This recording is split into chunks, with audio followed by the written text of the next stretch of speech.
सोनी कुमारी जी। और एक सवाल है कि डांस करवा कि नहीं करवा, और अगर डांस कर माहौल बनी एखन पता चल जाए कि वो लोधमा कर है कि नहीं।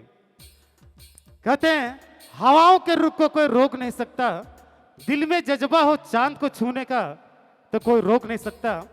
हवाओं के रुख को कोई रोक नहीं सकता, दिल में जज्बा हो चांद को छूने का तो कोई रोक नहीं सकता। ये महफिल सजी है, इस महफिल को सजाया है लोधमा पाइक टोली के मेरे भाइयों ने। किसी को नाचने से कोई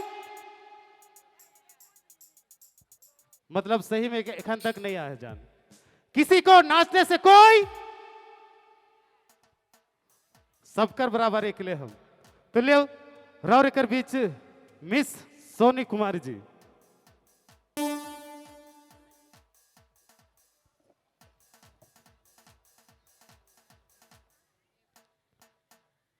और जैसन कि इस साइड में सिर्फ लेडीज और जो बच्चे वो रहेंगे और बाकी इधर आ जाएंगे।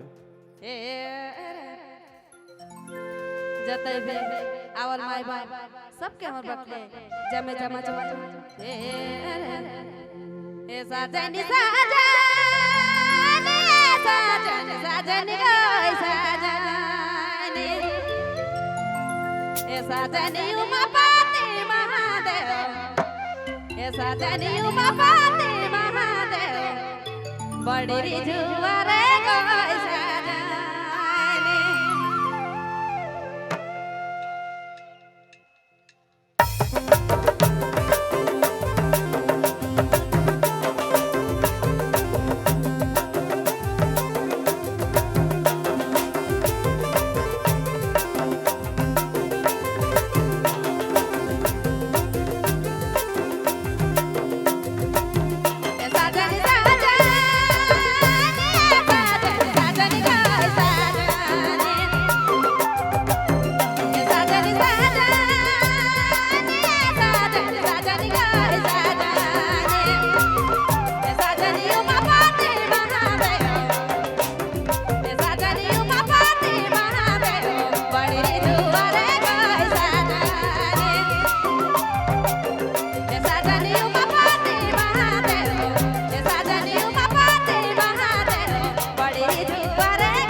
जनियो